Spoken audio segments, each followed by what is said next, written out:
নমস্কার, রয়েছি আমি মাহিপাল। গত 15ই আগস্ট তারিখে স্বাধীনতার অনুষ্ঠান শেষে দক্ষিণ হাইলাকান্দির এক ক্ষুদে পড়ুয়া রক্তাক্ত অবস্থায় তার বাড়িতে পৌঁছায়।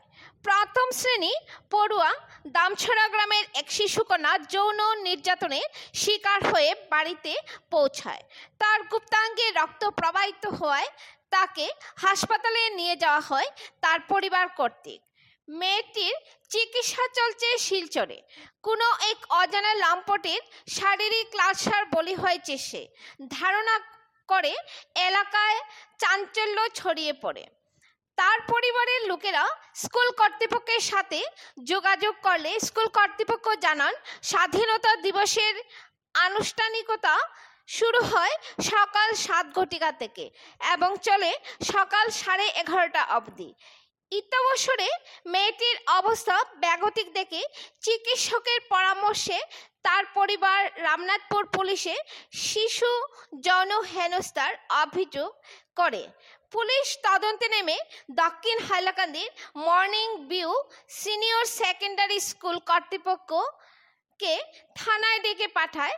সেখানে স্কুল কর্তৃপক্ষ জানান তাদের স্কুল সম্পূর্ণ সিসি ক্যামেরায় আওতাভুক্ত।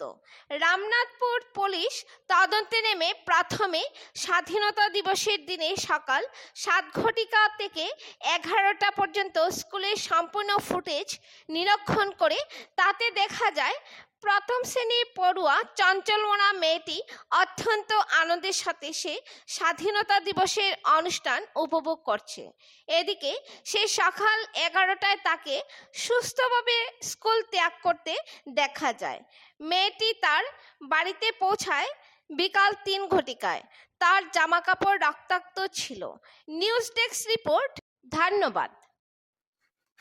নিউজের একটা নিউজ আমরা দেখছি দুপুরবেলা, যেটা এই স্কুল নিয়ে নিউজ করা হয়েছে, এটা মেয়ে সংক্রান্ত। দেখার পরে আমরা একে অন্যের সাথে যোগাযোগ করি যে যদি স্কুলে এইরকম দেখা যায় তাহলে আমরা ছেলেমেয়ের ভবিষ্যৎ কোথায়। এ ব্যাপারে আমরা সব যাদের সাথে যোগাযোগের ব্যবস্থা ছিল যোগাযোগ করেছি এবং আমরা সব আজকে স্কুলের মধ্যেই একত্রিত হয়েছি যে এই ঘটনাটি সত্য কি মিথ্যা তার পুঙ্খানুপুঙ্খ বিশ্লেষণ করতে এবং ভবিষ্যতে আমাদের ছেলেমেয়ের ভবিষ্যৎ কোন দিকে যাবে সে ব্যাপারে আলোচনা করতে এবং শিক্ষক শিক্ষয়িত্রীদেরকে এবং এই স্কুলের পরিচালন দায়িত্বে যারা আছেন ওদের কাছে আমাদের যে বক্তব্য যেগুলো সেগুলি তুলে ধরতে। আপনারা যে নিউজ পোর্টালের আপনারা দেখছেন এই নিউজ পোর্টালে কিতা অভিযোগ প্রমাণ করতে যে আপনারা প্রেস মিট করতে বাধ্য হয়েছেন?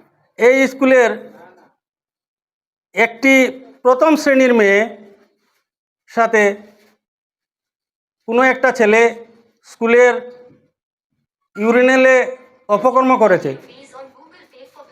সেটা ওই সংবাদে পরিবেশিত হয়েছে এবং বলা হয়েছে যে স্কুলের ভিতরে এই ঘটনাটি সংঘটিত হয়েছে। যে শুনে আমরা অনেক আবেগপ্রবণ হয়েছি। যদি নিরাপত্তাহীনতায় যদি স্কুলে এরকম থাকে তাহলে আমাদের ছেলেমেয়ে কী করবে? এ ব্যাপারে স্কুল কর্তৃপক্ষ কি বলছে? স্কুল কর্তৃপক্ষ আমাদেরকে পুঙ্খানুপুঙ্খভাবে দেখিয়েছে স্কুলের নিরাপত্তা ব্যবস্থা, যে তিল পর্যন্ত ওদের পর্যবেক্ষণের বাহিরে নাই। স্কুলের যত এলাকা আছে এলাকার মধ্যে সিসিটিভির ব্যবস্থা করা আছে। ইভেন যে ল্যাট্রিন বাথরুমের সাইডে কথা বলা হচ্ছে সেখানে সিসিটিভির ব্যবস্থা করা ছিল, কিন্তু দুর্ভাগ্যবশত রাত্রিকালে কোন চোর একটা সিসিটিভির ক্যামেরা নিয়ে গিয়েছে। তে ওই ঘটনা ঘটার সাথে যে আমরা বলছি যে নিয়ে গেছে, শুধু তাই নয়, মাস দিন আগে নিয়ে গেছে। ওরা আমাদিগকে বলেছে যে চোরের উৎপাত বেড়েছে আগে একদিন মিটিংয়ে, যে যার কারণে আমাদের একটি দেখে ক্যামেরাও নিয়ে গেছে ওরা।